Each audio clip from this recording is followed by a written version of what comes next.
Di dalam sel kromosom itu letaknya di mana?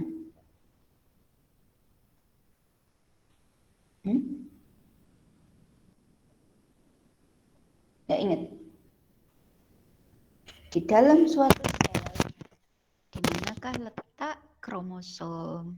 Itu masuk nggak ada yang ingat? Inti sel. Iya, di dalam inti sel ya. Nah, di sini sitologi ini kita mempelajarinya itu semua bagian-bagian dari sel, termasuk juga yang ada di dalam inti sel tersebut atau nukleus. Jadi lingkup kajiannya dia akan mempelajari tentang bagaimana sih struktur sel. Sel hewan, sel tumbuhan, sel apalagi ya, sel prokariot atau sel bakteri, sel jamur. Kemudian fungsi-fungsinya sekaligus metabolisme. Metabolisme itu apa yang terjadi di dalam sel tersebut. Sel ini struktur terkecil dari makhluk hidup. Kalau di partikel dalam ilmu kimia itu diibaratkan atom. Nah, di dalam atom itu kan masih ada neutron, masih ada elektron. Kalau sel di dalamnya ada organel-organel seperti nukleus, kemudian retikulum sel dan lain sebagainya. Nah, di gambar sebelah kiri ini sebagai gambaran seberapa besar sih sel. Jadi di sini unaided eye ini tahu yang bisa dilihat dengan mata telanjang. Di sini telur ayam bisa. Kemudian telur telur katak ini juga bisa dilihat dengan mata telanjang meskipun kecil ya. Ukurannya masih lebih dari 1 mm. Nah, kalau sel hewan dan sel tumbuhan ini yang di sini itu besarnya sekitar 10 sampai 100 mikrometer. Jadi bukan lagi mili, ini sudah 0,1 mili. 10 sampai 100 mikrometer. Kemudian kalau sel bakteri ini lebih kecil lagi. Sel bakteri itu di bawah 10 mikrometer. Makanya kan disebut dengan mikroorganisme.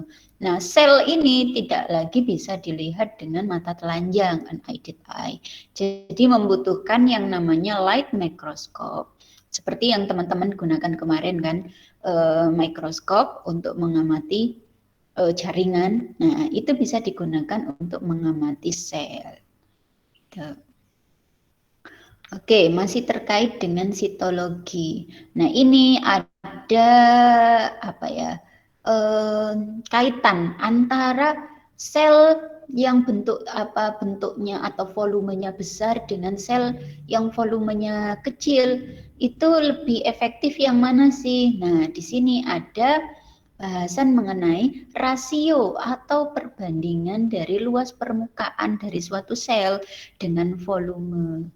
Kenapa ini perlu kita ketahui? Di sini penting karena terkait dengan pertukaran metabolisme melalui dinding sel. Jadi kalau nanti selnya itu besar, kemudian rasio permukaan dan volumenya itu rendah, nah itu akan lebih lambat untuk metabolismenya. Nah, di sini ada perbandingan. Misalkan selnya itu ukurannya 1 dengan sel ukurannya 5. Nah, di sini dapat kita hitung bahwasanya luas permukaan. Ingat ya, rumus dari luas permukaan, rumus dari volume, kalau misalkan kubus berarti 6 kali luas ini ya, luas persegi 4-nya ini. Jadi ada 6. Total volumenya 1. Kemudian kalau yang ukurannya 5, total surface area atau luas permukaannya ada 150. Total volumenya 125. Nah, kalau di rasio antara total surface dengan total volumenya, ini ternyata sel yang lebih kecil ini memiliki rasio yang lebih besar dibandingkan dengan sel yang bentuknya itu lebih besar ya, sel besar. Nah, maka dari itu sel bakteri, sel jamur yang ukurannya lebih kecil itu justru metabolismenya lebih cepat dibandingkan dengan sel tumbuhan atau sel hewan yang ukurannya lebih besar. Karena memang rasionya itu lebih kecil untuk sel makhluk tingkat tinggi. Ini ya. Karena itu, tapi sel-sel yang untuk prokariot itu biasanya karena dia metabolismenya lebih cepat, umurnya juga lebih pendek, biasanya seperti itu. Oke, nah ini sel prokariot. Prokariot itu termasuk bakteri, mikroorganisme ya, bakteri, jamur, kemudian prokariot itu. Kenapa dinamakan prokariot? Karena dia diperkirakan merupakan makhluk hidup yang lebih dulu ada di muka bumi, makanya dinamakan prokariot. Jadi kalau ada istilah depannya ada pro atau pre, itu berarti sesuatu yang lebih dulu, prokariot.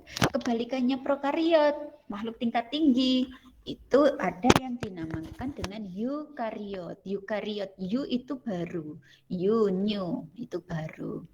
Nah, sel prokariot ini dia diprediksi atau diasumsikan merupakan sel yang pertama kali ada di muka bumi.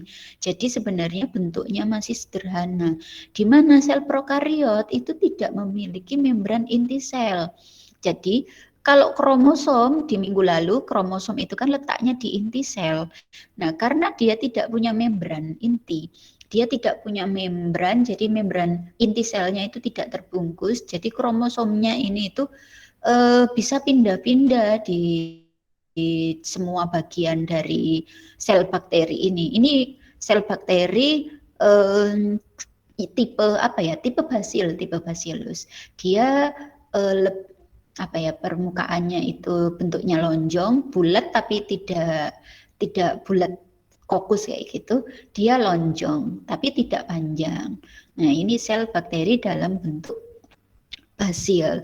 Nah, cirinya tidak punya membran inti sel, tapi dia punya ribosom, sudah punya, dia food granule sudah punya. Nah, ini yang spesifik atau yang khusus dari bakteri itu dia punya yang namanya flagella. Flagella ini di protista itu juga ada flagella, yang punya flagella. Nah, bakteri ini juga punya. Di selnya itu strukturnya ditambahi dengan flagella untuk membantu pergerakannya ya, motilitasnya.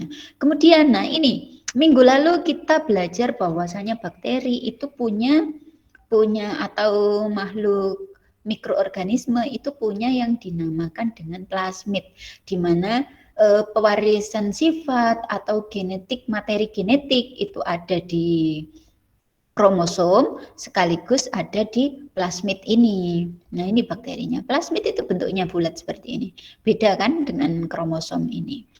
Kemudian ada sitosol, dinding sel sudah punya, membran plasma juga sudah punya. Bagaimana dengan sel eukariot?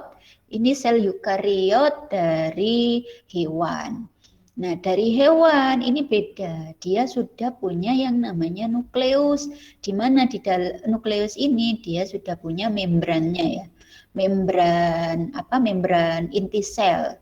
Kemudian dia di sel hewan ini punya plasma membran yang di luar selnya. Di dalamnya ini ada sitosol, cairan.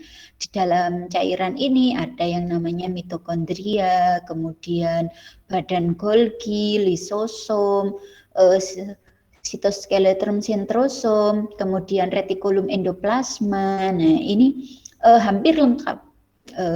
Semuanya lebih lengkap dibandingkan dengan yang eukariot ini, prokariot ini ya. Eukariot itu tuh lebih lengkap dia. Nah, di sini ada perbedaan. Nanti kan ada sel hewan dan sel tumbuhan. Nah, di bawah ini. Kalau sel hewan, dia itu punya keistimewaan atau perbedaan dibandingkan dengan sel tumbuhan. Yang pertama dia punya lisosom, dia punya sentriol. Kalau di sel tumbuhan seperti apa? Nah ini, sel tumbuhan hampir sama, cuman dia memiliki yang namanya yang paling khas ini ada kloroplas. Ada yang tahu fungsinya kloroplas itu apa sih? Kloroplas atau Membantu di fotosintesis. tempat fotosintesis. Ini biasa disebut zat hijau daun ya, karena memang fotosintesis itu letaknya di daun. Nah ini apa perbedaannya dengan sel hewan? Perbedaan yang paling kelihatan.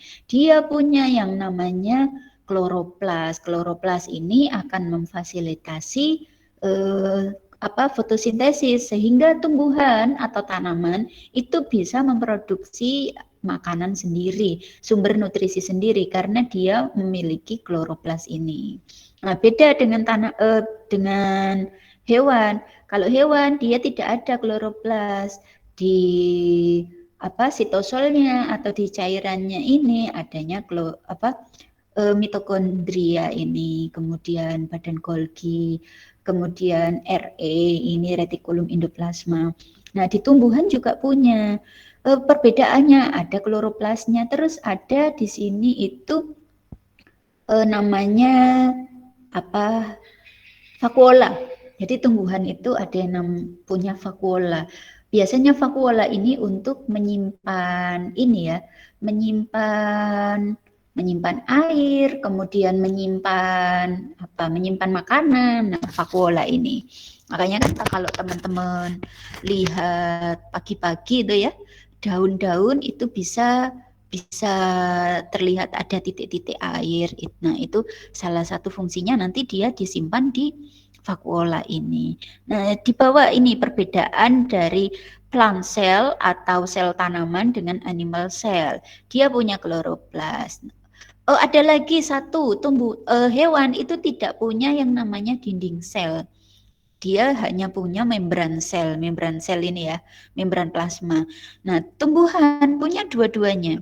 Dia punya membran plasma, ini membran plasmanya. Dia juga punya yang namanya dinding sel. Oleh karena itu, sel tumbuhan itu kan lebih kaku ya daripada sel hewan atau sel manusia. Sel manusia itu serupa dengan sel hewan. Nah, kalau sel tumbuhan itu lebih kaku karena dia punya dinding sel. Tuh. Kemudian materi genetik, ya, ini di dalam sel ya, di dalam inti sel. Nah, ini diamati dengan mikroskop elektron ini. Ternyata di dalam nukleus itu memang terlihat adanya matrik-matrik benang kromatin, kemudian nukleolus di dalamnya ini.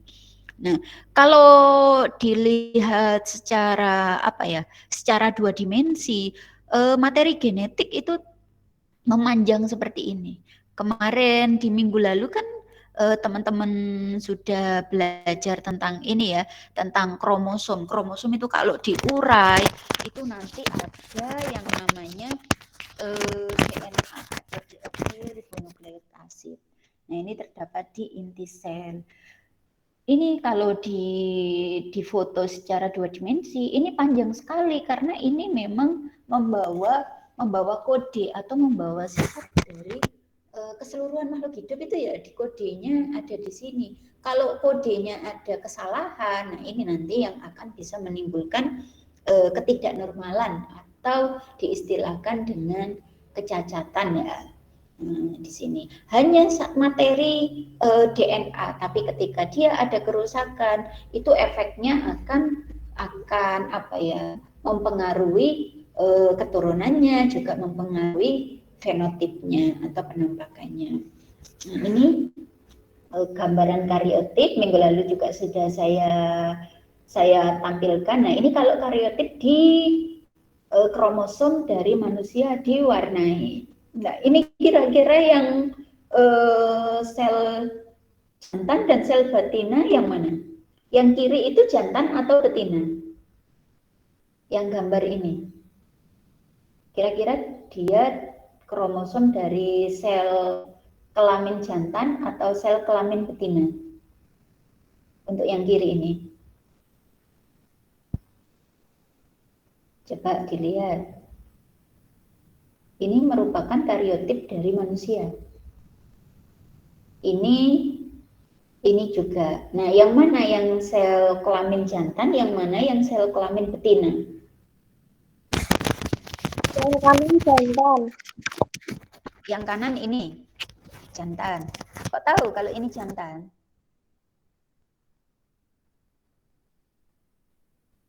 Dari mana? Dari susunannya. Susunannya bagaimana? Satu. Apa?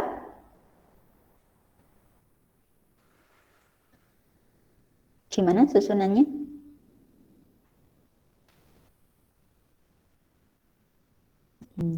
Kok bisa tahu kalau ini jantan?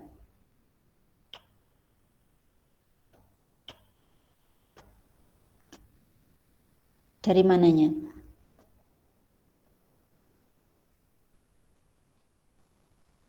Dari sini. XY. Ya. Kalau yang betina, dia punyanya hanya XX. Nah, ini kan sama warnanya, karena dia merupakan alelnya itu sama XX. Kalau yang jantan, dia membawa X, juga membawa Y.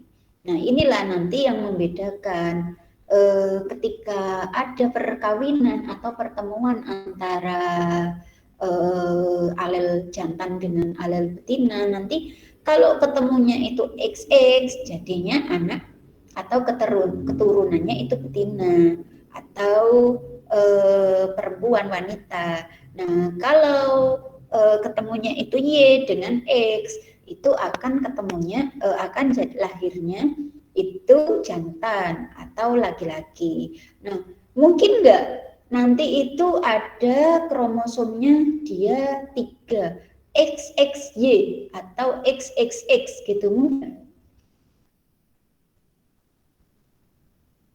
Kalau menurut teman-teman.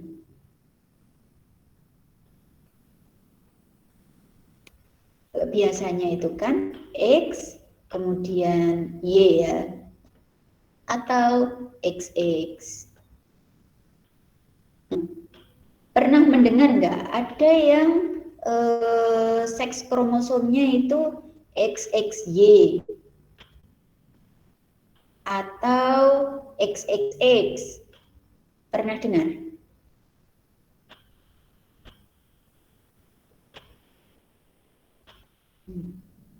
Nah, ini kalau di kehidupan ada memang yang seperti ini. Kalau normalnya memang XY atau XX. Nah, kalau dia ada kelainan atau ketika pemisahannya itu tidak sempurna, ini kan harusnya memisahnya itu X dengan X. Ini X dengan Y. Kalau nanti pemisahannya tidak sempurna, bisa sangat memungkinkan terjadi ini nanti menempel ketiga-tiganya. Apa akibatnya kalau dia menempel X, triple X atau XXY? Nah, ini biasanya nanti berpengaruh ke hormon. Kalau teman-teman pernah lihat di dunia kedokteran itu ada wanita super. Nah, itu kalau dia punya kromosomnya itu 3, ini XXX. Atau yang dia itu saya lupa namanya istilahnya itu sindromnya XXY. Nah, ini dia itu perempuan tapi dia tidak bisa tidak bisa menghasilkan sel telur atau nanti dia itu kalau ada istilahnya tapi saya lupa. Dia hampir kayak banji kayak gitu. Dia perempuan tapi dia tidak bisa menghasilkan sel telur atau kebalikannya nanti itu. Hormon-hormonnya itu tidak terekspresi karena ada kelainan dalam penempelan gamet saat perkawinan. Ya. Oleh karena itu teman-teman di sini kalau di luar negeri itu sudah ada kariotip seperti ini, bisa dilihat apakah di kromosom teman-teman itu ada kelainan. Kelainan itu maksudnya gini, ketidaknormalan. Kalau ada yang tidak normal, nah diharapkan nanti pasangannya itu membawa kromosom yang dua ini sama-sama ada ketidaknormalan. Nah, kalau ketemu yang bagian tidak normal ketemu bagian yang tidak normal, nah ini akan menimbulkan kesalahan dalam pengkodean proteinnya nanti, sehingga bisa muncul kecacatan atau sindrom. Terutama kromosom 21 ini yang sering terjadi. Kalau ada ketidaknormalan pada kromosom nomor 21 ketemu, dua-duanya ketemu. Nah, ini bisa menimbulkan yang namanya sindrom Down. Kalau teman-teman pernah mendengar sindrom Down, anak-anak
kulit hitam, rambut lurus, rambut ikal atau rambut keriting itu ekspresi dari DNA ini. Prosesnya DNA diubah dulu menjadi RNA, kemudian diubah menjadi protein.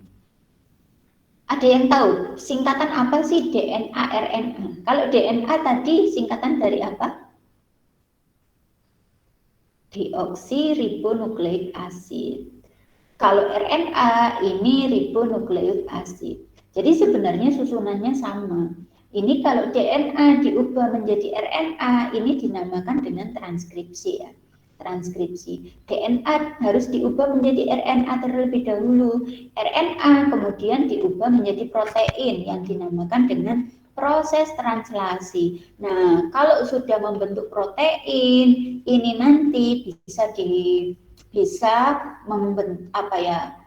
muncul kulit putih, kulit kuning, atau rambut ikal, rambut lurus. Nah, kalau DNA-nya belum diubah menjadi RNA, belum diubah menjadi protein, nanti tidak bisa muncul kulit hitam, kulit putih itu. Nah, DNA diubah menjadi RNA secara normal. Ada beberapa fenomena di mana RNA ini bisa diubah menjadi DNA. Ini dinamakan dengan reverse transkripsi atau transkripsi balik. Transkripsi yang normal itu dari DNA menjadi RNA. Kalau reverse transcription atau transkriptasi balik itu dari RNA menjadi DNA. Kemudian ada istilah lagi replikasi DNA atau replikasi RNA. Replikasi DNA itu pengkopian DNA. Kalau RNA berarti pengkopian RNA. Lebih lanjut ini gambarannya ya, di dalam inti sel itu ada kromosom nanti diurai, terlihat DNA-nya double helix, nanti kemudian ada proses transkripsi, ini nanti diubah menjadi RNA dalam bentuk messenger RNA, kemudian dia akan ditranslasi menjadi protein. Oke, kita kenalan lebih dulu terkait DNA dan RNA. DNA itu deoksiribonukleik asid, gulanya itu dalam bentuk deoksiribosa. Kalau RNA ini ribonukleik asid, gulanya dalam bentuk gula ribosa. Bedanya apa sih? Nah, teman-teman lihat di sini.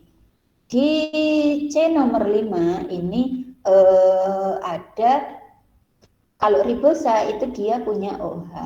Kalau di deoksiribosa dia tidak punya OH, punyanya hanya OH. Makanya itu dinamakan deoksi. Oksigennya itu terbuang. Deoksi ya, dia tidak punya oksigen. Nah, di sini asam nukleat itu tersusun atas 3 bagian. Gula, ini gulanya, kemudian gugus fosfat dan basa nitrogen. DNA dan RNA ini hampir sama. Di DNA punya adenin, punya guanin, sitosin, timin. Di RNA juga sama, hanya saja perbedaannya di RNA itu tidak punya timin, tapi punyanya itu urasil. Oleh karena itu susunannya nanti itu bukan AGCT, tapi AGCU. GCU ya, urasil. DNA menyimpan informasi herediter atau informasi yang diturunkan. Pewarisan sifat itu semuanya tergantung urutan ATGC yang ada di DNA ini. Kalau RNA ini nanti itu menyesuaikan dari DNA urutannya. Jadi RNA ini pada awalnya memang tidak ada. Di urutan RNA ada, itu kalau dia sudah fotokopi dari DNA-nya ini. Nah, karena itu RNA fungsinya mengirim informasi gen dari DNA untuk nanti ditranslasi menjadi produk protein yang fungsional. Oke, tadi ada transkripsi, sekarang kita belajar tentang replikasi DNA. Replikasi DNA, kenapa DNA direplikasi? DNA direplikasi itu terutama ketika akan membelah selnya. Nah, kalau nggak direplikasi, nanti ketika membelah sel anakannya itu tidak dapat DNA atau tidak ada kandungan DNA-nya karena tidak dikopi terlebih dahulu. Nah, replikasi DNA ini terjadi ketika dia selnya itu akan membelah. Replikasi DNA itu prosesnya seperti apa? Tadi kan di sini ini ya, di DNA-nya ini dibuka terlebih dahulu, ini double helixnya diubah terlebih dahulu. Dalam replikasi DNA itu ada 2 proses yang dinamakan dengan lagging strand dan juga leading strand. Leading strand ini rantai utama. Nah, dalam proses replikasi ini teman-teman perhatikan nanti kalau misalkan ada soal buatlah replikasi DNA. Nah, yang perlu teman-teman perhatikan itu dari mana replikasi itu mulai. Ini ya, yang diperhatikan itu atom karbon 3 dan atom karbon 5-nya. Ini dicatat, replikasi itu ada 2 arah. Baik itu yang dari arah 5 ke 3 atau dari arah 3 ke 5. Nah, DNA polimerase nanti yang membantu proses replikasi itu namanya DNA polimerase. DNA polimerase ini hanya bisa berjalan dari arah 5 ke 3. Jadi ini misalkan di leading strand ini kan dari 3 ke 5 ya.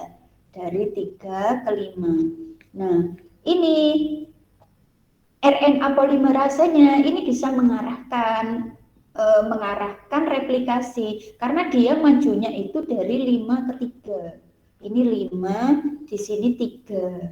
Jadi dia berjalannya memang dari 5 ke 3 selalu. Dia tidak bisa berjalan dari 3 ke 5. Bagaimana dengan, makanya ini ketika dia dibuka dari sini sampai terus, replikasinya ini bisa mengikuti fork, replication fork-nya ini atau titik pemotongannya. Ini dipotong terus oleh enzim helikase. Ini namanya enzim helikase. Dia bisa dipotong terus. Nah, ini akan mengikuti sehingga replikasinya itu bisa berkelanjutan sampai nanti memanjang. Ini memanjang sampai DNA-nya habis. Bagaimana dengan kalau lagging strand? Lagging strand ini kan tadi dari 5 ke 3. Otomatis enzim polimerasenya nanti dia berjalannya itu tidak mengikuti replication fork ini, tidak mengikuti titik perpotongannya, tapi dia berkebalikan arah. Karena dia kan mintanya itu dari 5 ke 3, tidak bisa dari 3 ke 5 ya kalau DNA polimerase. Oleh karena itu dia pas dibukanya sampai sini, dia si enzim polimerasenya ini nempel, kemudian membentuk kopiannya atau replikasinya sampai sini sudah selesai. Kemudian ini dibukanya lagi sampai sini, nanti ini akan bereplikasi lagi. Jadi kalau lagging strand ini itu dia terpotong-potong nanti bentuknya, kan ini tadi sudah di copy, kemudian yang sebelah sini dibuka lagi, di-copy lagi, sebelah sini nanti dibuka lagi, akan ada kopian lagi, replikasi di bagian lagging strand ini. Oleh karena itu lagging strand ini membentuk cetakan DNA barunya itu dalam fragmen kecil yang dinamakan dengan Okazaki, fragmen Okazaki. Karena yang menganalisis pertama kali, yang melaporkan pertama kali ini Profesor Okazaki, makanya dinamakan fragmen Okazaki. Nah, ini bedanya kalau replikasi DNA itu di untai leading strand ini yang dia bisa panjang, atau lagging strand, potong-potong nanti. Ini. Replikasi DNA itu fungsinya apa? Nah, ini contoh kasusnya. Bakteri, ini di sel bakteri ya. Bakteri itu kalau mau membelah, nah ini harus melalui atau replikasi DNA terlebih dahulu. Karena ketika nanti tidak ada replikasi DNA seperti ini, sel anaknya itu tidak kebagian DNA-nya. Oleh karena itu harus direplikasi terlebih dahulu. Ini ya gambarannya. Oke, terus kita masuk ke transkripsi. Transkripsi itu tadi. Nah, perlu teman-teman ingat, kalau tadi replikasi DNA itu dibantu oleh DNA polimerase ya, DNA polimerase. Kalau transkripsi ini dibantu oleh yang namanya RNA polimerase. Jadi bedanya itu tadi ya. Yang replikasi itu DNA polimerase, yang transkripsi itu RNA polimerase. Nah, perhatikan, DNA polimerase maupun RNA polimerase itu sama, berjalannya dari 5 ke 3. Nah, ini nanti teman-teman perhatikan. Template atau cetakannya itu dari yang dicetak itu untai DNA dengan arah 3 ke 5, bukan dari 5 ke 3. Kalau dijabarkan secara memanjang seperti ini. Ini template strand dari 3 ke 5, coding strand. Disebut dengan coding strand karena ini nanti kodenya itu mirip dengan RNA yang terbentuk. Makanya ini sama. Ketika nanti RNA polimerase itu nempel di template strand ini template strandnya, ini ya, ini template strand yang bawah. yang dari 5 ke 3, ini nanti RNA-nya akan berpasangan dengan template strand-nya. T berpasangan dengan timin, berpasangan di RNA-nya akan berpasangan dengan adenin. Kemudian kalau ada adenin di template strand, nanti di RNA-nya itu akan berpasangan dengan urasil. Aslinya kan berpasangannya dengan T ya, timin. Tapi kalau RNA itu kan tidak punya timin, makanya dia berpasangan dengan urasil. C berpasangan dengan G, T berpasangan dengan A, dan seterusnya. Oleh karena itu, susunan dari coding strand dan RNA ini mirip. ATG, ATC, ini AUG, AUC, mirip. Oleh karena itu dinamakan dengan coding strand. Oke, sekarang misalkan saya mau membuat urutan A, G, T. Ini dari arah 3 ke 5. Berarti nanti RNA-nya pasangannya apa? Transkrip RNA-nya yang terbentuk. Itu apa? Pasangan dari DNA. Ini DNA-nya. Template. Kalau nanti RNA-nya, itu urutannya bagaimana? TCU. Apa? TCU. T, C, U. Ada yang lain? RNA-nya ini nanti? Apa kira-kira RNA-nya? TCU. Atau ada pendapat lain? Benar, TCU? TCA bisa, Bu? TCA. Ada yang jawab tadi TCU. Kemudian TCA. Ada lagi?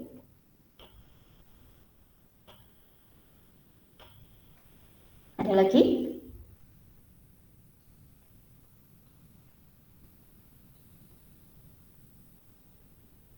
Kira-kira nanti di RNA-nya ini apa? TCU atau TCA?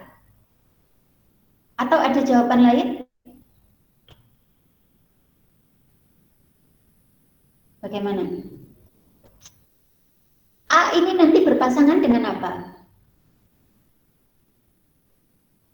Kita Tinin. urai Timin. apa? Timin. Timin. Kalau di RNA, timin diganti dengan apa? U. U itu apa? Urasil. Ya. Kalau G berpasangan dengan apa? C, Bu. Dengan C. Kalau timin dia berpasangan dengan apa?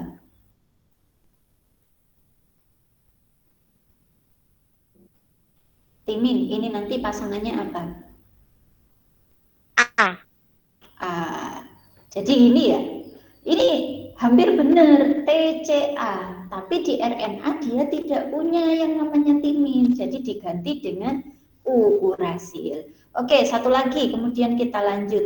Kalau misalkan dia urutannya DNA dari 3 ke 5, dia ada C, A, T. Nanti di RNA-nya dia apa urutannya?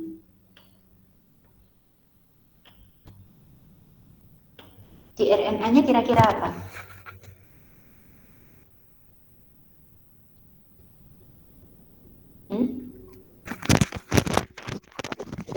C ini nanti pasangan dengan apa?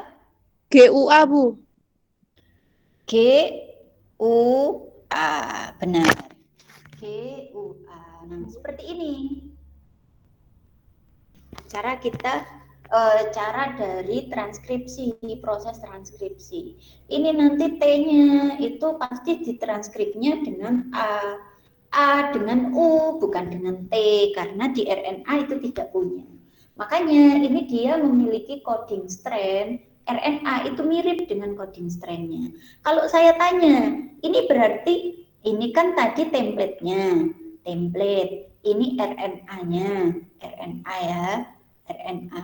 Nah, kalau di sini coding strand, berarti coding strand-nya ini urutannya apa? Kalau di sini template-nya itu AGT, kemudian RNA-nya itu UCA. Nah, kira-kira di coding strand-nya ini, codingnya, ini urutannya apa ini?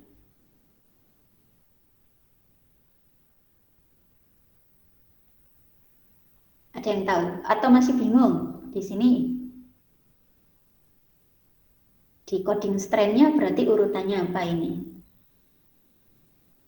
Kalau dia template-nya itu AGT, RNA-nya UCA, kemudian coding strand-nya berarti apa?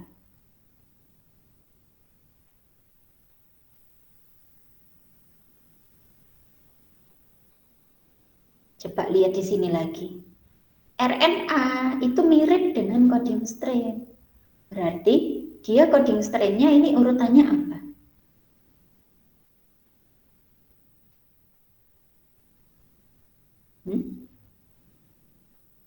Ada yang tahu? Atau masih UCA ragu-ragu? AGT. Ya, Bu. UCA, AGT. codingnya apa ini? Apa? UCA AGT, Bu. UCA AGT ini. Ininya loh, Mbak. Coding strand-nya. Ini nanti urutannya apa saja? Coding strand ini kan mirip dengan RNA. Kalau RNA-nya ini UCA, berarti codingnya ini nanti urutannya apa? U kalau di DNA itu apa? Urasil. TCA Bu, TT. TCA AGT berarti, Bu. TCA. Nah, seperti ini, gampang kan? Oke. Minggu depan saya berikan kuis, salah satunya nanti membuat urutan seperti ini ya. Diperhatikan nanti dari 3 ke 5, dari 5 ke 3. Nah, ini dipahami. Ini dasar biar nanti teman-teman itu ada gambaran bagaimana sih DNA itu diubah menjadi RNA. Nah, gampang kan? Yang perlu diingat, di DNA itu punyanya timin. Di RNA itu punyanya urasil. Nah, ini ya. Oke, sudah paham. Oh, satu lagi. Kalau begitu di sini coding strand-nya, ini dia urutannya apa? Kan dia di template-nya urutannya CAT, RNA-nya dia urutannya itu GUA. Kalau di coding strand-nya, dia urutannya apa kalau ini? GTA. GTA, ya benar. Karena mirip ya RNA dengan coding strand ini tadi. Oke, gampang kan? Seperti itu. Yang perlu diingat itu hanya dia dari 3 ke 5, 5 ke 3 ini. Coding strand dari 5 ke 3. Nah, ini yang harus diingat. Oke. Sudah paham berarti ya, saya lanjutkan itu tadi transkripsi. Nah, transkripsi ini nanti menghasilkan RNA. RNA-nya itu ada bagian-bagian ekson dan bagian intron namanya. Bagian ekson ini nanti yang bisa ditranslasi menjadi protein.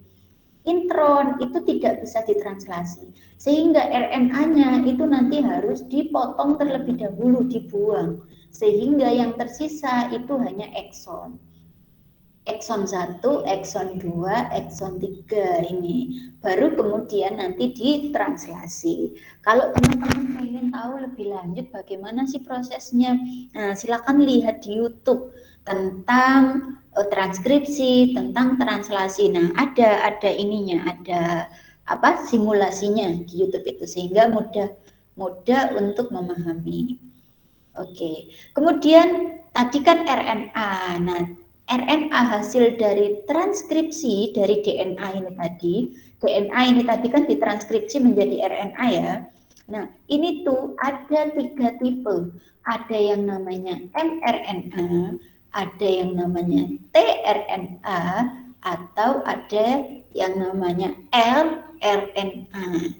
Nah, di sini mRNA itu yang membawa pesan atau membawa kode. Makanya ini dinamakan mRNA, messengers RNA, membawa kopiannya ini tadi. Ini itu tuh tipe mRNA, messengers, karena membawa pesan, membawa kopian dari DNA-nya ini. DNA-nya ini tadi kan. Makanya dinamakan messengers RNA. Kemudian yang tRNA itu tipe RNA lainnya. Ini untuk transfer RNA nanti pada tahap translasi. Kemudian tRNA itu bentuknya seperti ini. Nanti digunakan atau berperan pada saat proses translasi. Translasi itu mRNA diubah menjadi protein. Kemudian yang ketiga itu ada rRNA, berhubungan dengan ribosom, menerima informasi dari tRNA, kemudian dia mensintesis protein. Bagaimana peranan ketiga tRNA ini dalam proses translasi? Ketiga RNA ini, tipenya ini akan bekerja sama nanti saat translasi, perubahan mRNA menjadi protein. Nah, seperti ini translasi atau dinamakan dengan sintesis protein. Nah, di sini RNA-nya ini kan mRNA ya, yang di copy tadi dari proses transkripsi dari 5 ke 3. Nah, pada saat proses translasi itu ada namanya inisiasi. Inisiasi ini itu rRNA atau ribosomal RNA nempel di sini. Kemudian tRNA atau transfer RNA itu juga nempel di sini. Jadi ketiga RNA ini akan bekerja sama di sini pada saat proses inisiasi. Kemudian proses elongasi ini tRNA-nya itu akan bertambah, tRNA1, tRNA2 itu akan bertambah untuk membentuk asam amino atau protein, rangkaian dari protein. Nah, tRNA ini memiliki keunikan, dia hanya tersusun atas 3 template. 3 template ini ya, tidak bisa lebih, 2 atau 4 tidak bisa, hanya 3. Ini disebut dengan antikodon. Antikodon. Jadi dia hanya bisa menempel 3 ini. Kodon itu 3 urutan, 3 urutan. tRNA ini namanya antikodon, mRNA ini namanya kodon. Seperti itu ya. Nanti elongasi tambah terus tRNA-nya sampai kemudian berhenti, ini dinamakan terminasi atau stop. Nah, ini sintesis protein. Nah, prosesnya seperti ini. Nanti dia akan menempel di sini. Kalau AUG berarti tRNA-nya yang dikode itu cocoknya dengan UAC. Nah, ini kita pelan-pelan biar teman-teman nggak bingung. Ini sudah tidak bahasanya sudah tidak DNA ya. Ini sudah masuk ke RNA. Nah, RNA A pasangannya itu U, karena di RNA itu tidak punya T ya. Kalau U pasangannya A, G sama pasangannya C. Kalau di RNA itu dia punya guanosin, punya guanin, punya sitosin, punya adenin, kemudian timinnya diganti dengan ursil. Nah, ini. Jadi tRNA nanti yang nempel itu sesuai dengan kodon ini tadi. Jadi dia 3 nempelnya itu. Ini ya, elongasi, kemudian sintesis protein. Nah, ini kodon. Kodon adalah kelompok 3 nukleotida dalam DNA. Nah, ini kodon. tRNA itu membawa antikodon. Antikodon itu pasangannya. Kebalikan dari kodon. Nah, kodon itu nanti yang akan membentuk asam amino. Asam amino itu penyusun dari protein. Jadi asam amino itu bisa terbentuk dari tiga nukleotida yang disebut dengan kodon. Satu kodon itu mencetak satu asam amino. Ini AUG pRNA yang masuk yang punya urutan sesuai dengan mRNA ini tadi. AUG berarti berpasangan dengan UAC, GCC pasangannya GGC dan seterusnya. Ini ya. Nah, ini kodon asam amino. Inilah yang dibentuk nanti. Fenilalanin disingkat dengan PHE atau V ini. Urutannya itu ada UUU, kemudian UUC. Kemudian prolin misalkan, dia punya 4 kodon ternyata, CCU, CCC, CCA, CCG. Ini nanti akan membentuk asam amino ini tadi ya. Asam amino itu ada banyak sekali, baik yang esensial maupun yang non esensial. Nah, ini urutan atau kombinasi dari kodon-kodon untuk membentuk asam amino.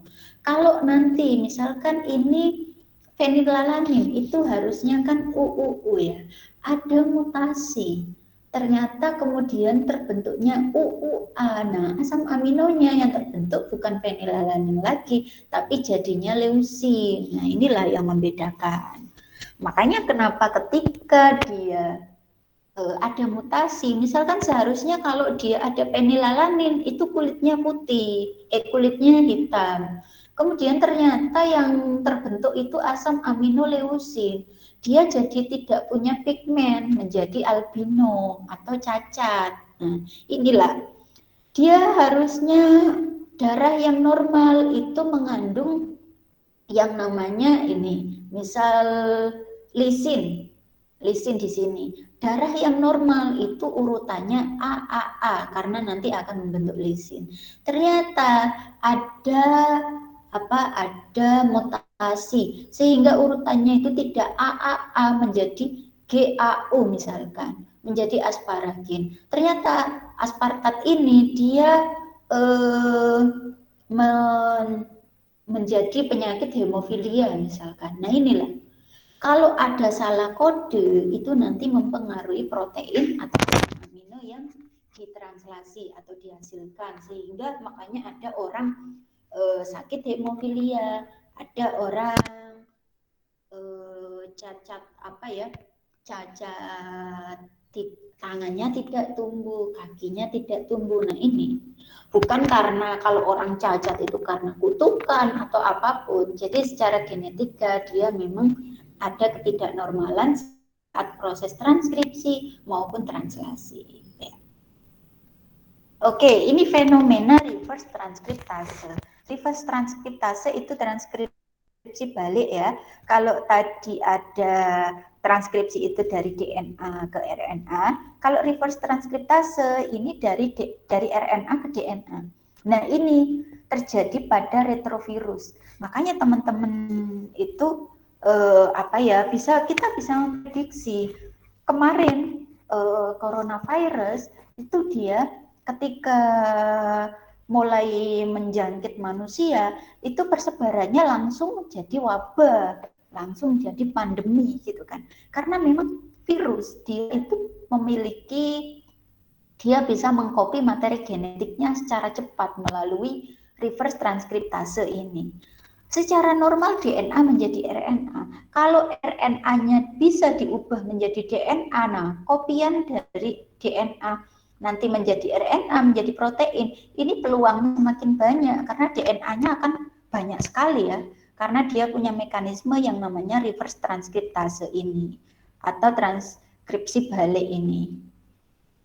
Oleh karena itu nanti virus itu ketika dia sudah tumbuh atau hidup di inangnya, dia bisa memanfaatkan DNA dari inangnya untuk dikopi seperti RNA dia. Oleh karena itu kopiannya nanti DNA-nya akan banyak sekali. Sel yang ditumbuhi ini bisa mati. Makanya orang kena coronavirus, apalagi kalau yang terjangkit itu paru-parunya, nah itu kan dia menjadi bengkak ya, menjadi berair karena memang virusnya cepat sekali untuk apa ya, untuk tumbuhnya, materi genetiknya, pembelahannya dia sangat cepat sekali sehingga dalam waktu singkat dia bisa mengcopy diri sendiri lebih cepat. Oke. Kemudian ini terakhir mutagen. Mutagen itu yang menyebabkan kerusakan sel. Nah ini diperhatikan, UV sinar X itu dapat mengakibatkan mutasi juga, kelainan. Ini termasuk mutagen. Rokok, asap rokok, kemudian makanan yang dibakar itu sebenarnya tidak boleh dikonsumsi terlalu sering karena ketika sudah dibakar ini bisa menimbulkan zat-zat yang mutagen ya, karsinogenik misalkan, mutagenik. Kemudian ada lagi kosmetik. Nah ini kosmetik itu kosmetik yang mengandung bahan-bahan tertentu itu, apalagi bahannya itu ada benzoil peroxide. Nah dicek nanti di label atau di label kosmetik teman-teman, terutama mbak-mbak ya, ada benzoil peroxide enggak? Atau kalau mau beli, kalau ada yang namanya benzoil peroxide ini sebaiknya tidak dipakai atau tidak digunakan. Mutagen itu juga bisa berasal dari HPV ini, virus, juga bisa berasal dari bakteri. Jadi banyak sekali sumber mutagen di bumi ini. Jumlah kromosom ini tambahan aja buat biar teman-teman ada perbandingan. Hewan yang besar ini misalkan Bos Taurus ya, sapi, punya kromosom diploidnya 60. Ternyata itik itu kromosomnya justru lebih banyak jumlahnya daripada sapi. Jadi bisa diasumsikan bakteri itu malah kromosomnya lebih banyak lagi dibandingkan dengan mamalia yang besar. Oleh karena itu ukuran tubuh dari makhluk itu tidak merepresentasikan kromosom yang dipunyai. Jadi semakin banyak kromosom itu biasanya memang sifat-sifat yang diturunkan itu biasanya memang lebih banyak. Oke, ini sudah. Jadi pertemuan minggu depan kita ada kuis ya. Kuisnya salah satunya itu tentang nanti akan saya minta untuk proses transkripsi dan proses translasi gitu ya. Terus minggu depannya lagi, 2 minggu lagi akan ada presentasi kelompok. Nanti silakan teman-teman, kan ada 4 kelompok ya, kelompok praktikum itu.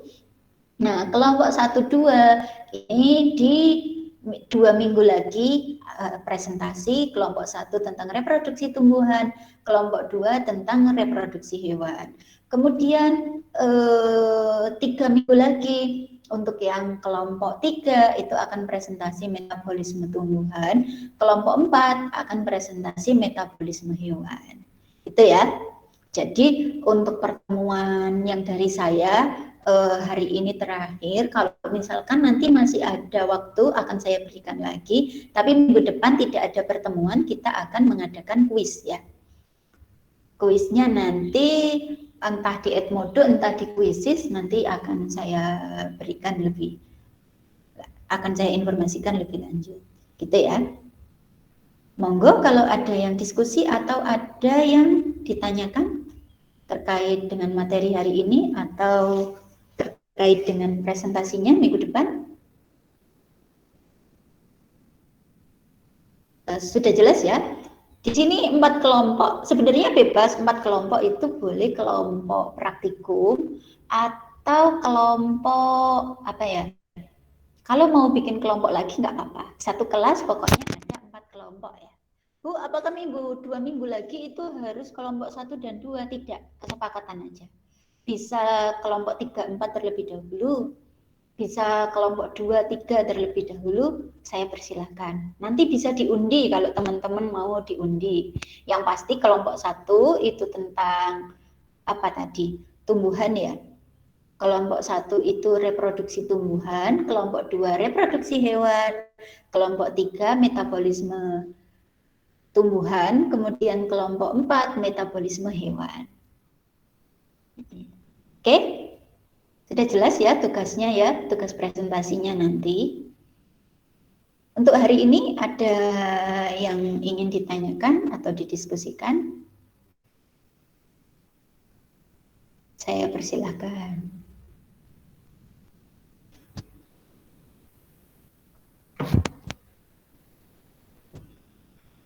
Gimana? Sambil saya absen ya? Mungkin untuk saat ini masih belum, Bu. Masih belum ya? Oke. Ya. Mohon maaf, Bu, izin bertanya. Jika ada pertanyaan, boleh? Boleh? Terima kasih banyak, Bu. Ini berarti hadir semua ya? 26. Kalau Ya, misalkan Bu. hari ini ya hari ini belum ada pertanyaan, nah mungkin saya cukupkan sampai di sini. Untuk kelas 1 masih ada praktikum kan? Kalau biologi kan sudah selesai. Yang lainnya masih ada. Habis ini ada aplikom. Oh, aplikom ya. Aplikom masih.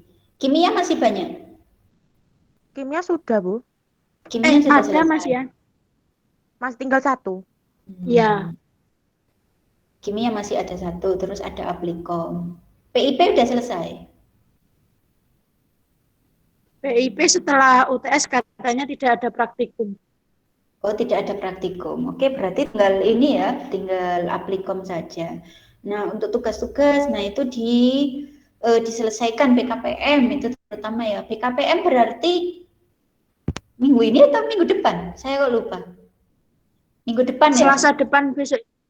Ya. Selasa depan ya, PKPM-nya dikumpul.